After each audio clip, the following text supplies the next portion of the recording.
Como la mayoría sabréis, el cover test tiene dos partes bien diferenciadas. Uno sería el cover unilateral, en el que procedemos a ocluir únicamente un ojo, y la segunda parte será el alternante, que a continuación luego explicaremos. Con el cover unilateral ya vamos a poder diagnosticar y saber si estamos ante la presencia o no de una atropia.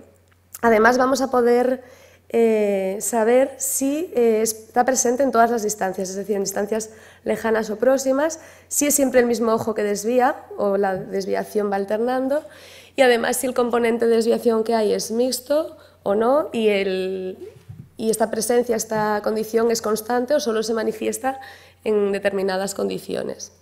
Además, también podremos, en caso de haber descartado una atropia, pero cabe la posibilidad de tener una heteroforia, podremos saber con el cover alternante si estamos ante una endo o exodesviación.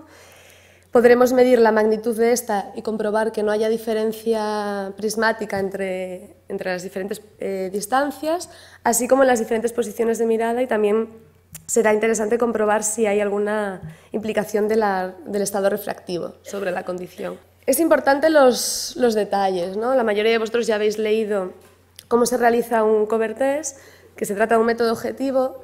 Yo quiero recalcar algunos detalles. O sea, nunca os olvidéis de empezar siempre por el unilateral. Es decir, siempre vamos a tratar de ocluir un ojo, esperar 1 o 2 segundos a ver cuál es la respuesta del otro ojo. Y es importante que el observador se coloque a la misma altura de los ojos del paciente. O usaremos un estímulo de fijación que pueda ser visto por el ojo de menor agudeza visual, porque si estamos ante un ojo amblíope y le presentas un optotipo que no lo ve, cuando tú ocluyas uno de los dos ojos, pues posiblemente no veas respuesta, pero no porque no haya ninguna alteración, sino porque no lo está viendo. Y la segunda pregunta que nos vamos a plantear es si está presente o no en todas las distancias. Es decir, es muy importante que comencéis también siempre la prueba realizándola en distancias lejanas, por la influencia de la acomodación, y no porque hayáis encontrado que una de las posiciones, en este caso en lejos, no apreciéis movimiento, no lo haya en visión próxima. Entonces yo os recomiendo que seáis metódicos a la hora de la ejecución, que empecéis siempre con otro tipo lejano, a continuación lo realizáis en visión próxima, y la visión próxima recomendada, bueno, lo estándar son unos 40 centímetros, o si el paciente presentase algún tipo de sintomatología, pues a su distancia habitual de trabajo, y siempre bajo la refracción, es decir, con el estado de refracción compensado, porque puede haber alguna influencia sobre el ángulo de desviación.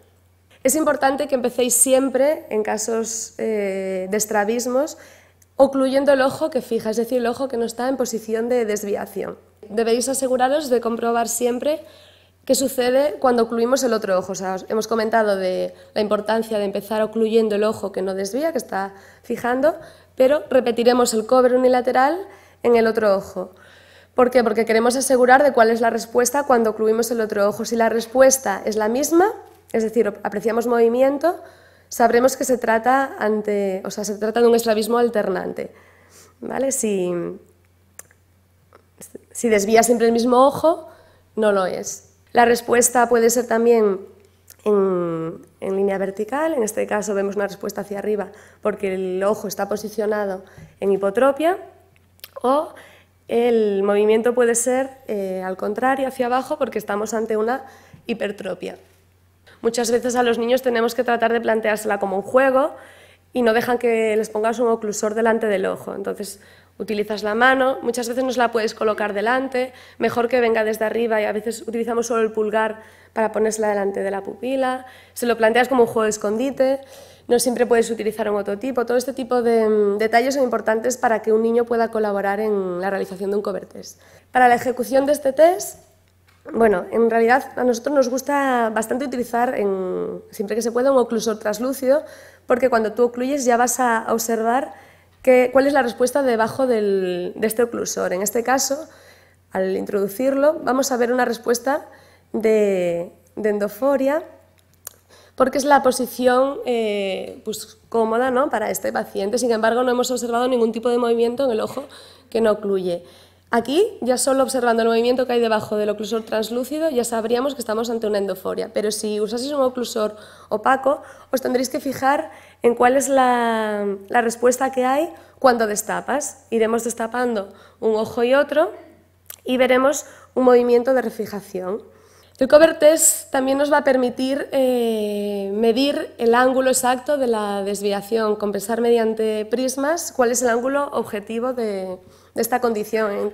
En el caso de tratarse de una endoforia, procederemos a colocar un prisma base temporal delante del ojo que tenga destapado hasta que no observemos ningún tipo de movimiento. Seguiremos ocluyendo y en algún momento no veremos este movimiento de refijación que os mostraba. En caso de tratarse de una exoforia, el prisma lo tendremos que colocar con la base contraria.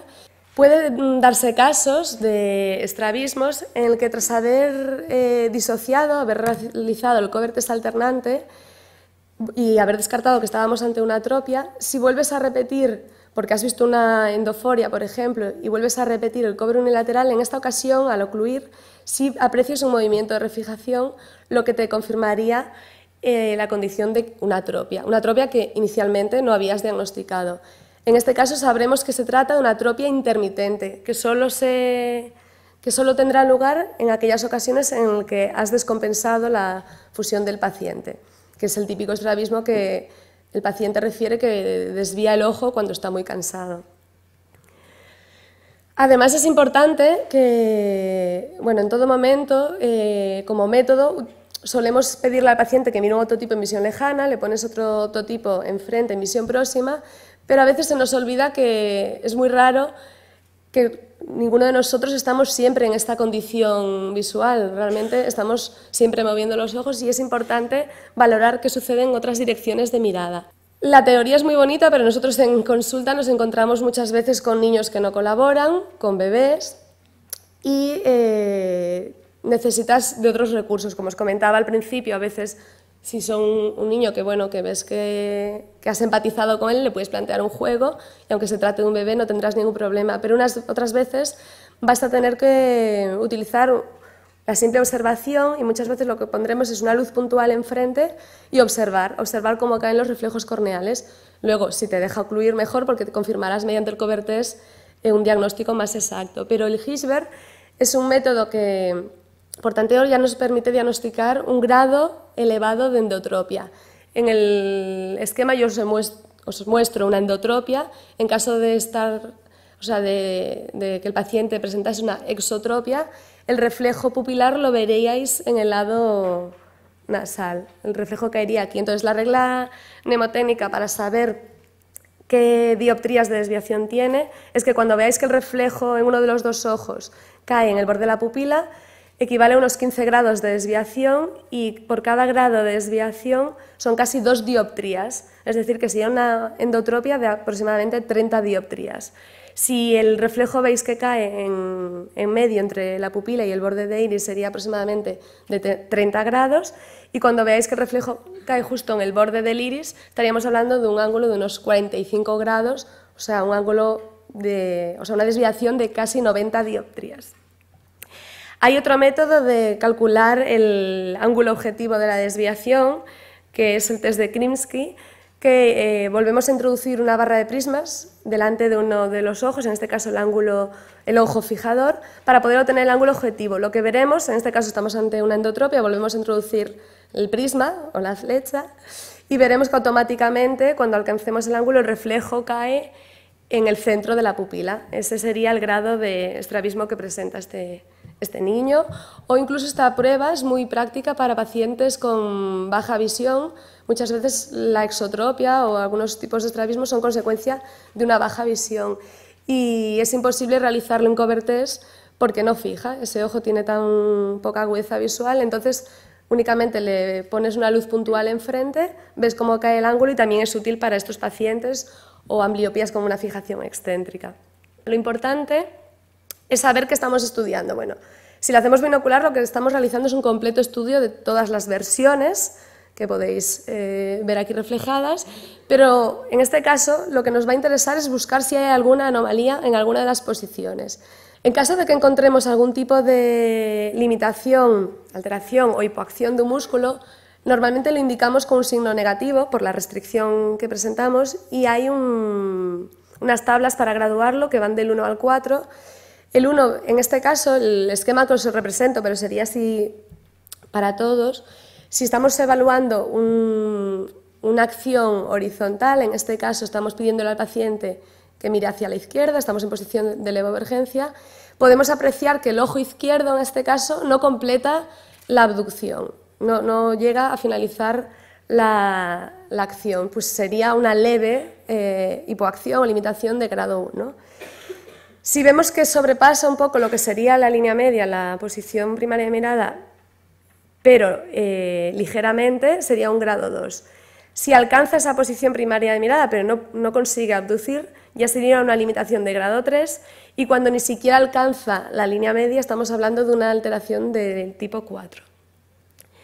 Es muy frecuente también encontrarnos con hiperacciones de algunos músculos, sobre todo de la hiperfunción del oblicuo inferior, y en este caso lo gradaríamos con signo positivo. La escala también va del 1 al 4, y en este caso en sentido vertical el máximo grado de hiperacción sería el 4, en el que vemos que cuando en este paciente se le está pidiendo que mire a la derecha en destrovergencia, el ojo izquierdo se eleva hasta casi esconderse y no se ve el reflejo pupilar, sería el máximo grado de hiperacción.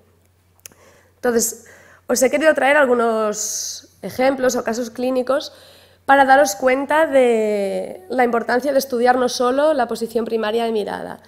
Estos son pacientes que, bueno, la mayoría venían refiriendo sintomatología.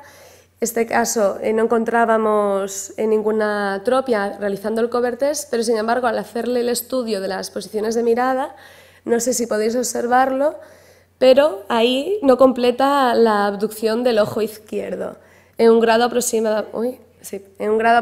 de 2.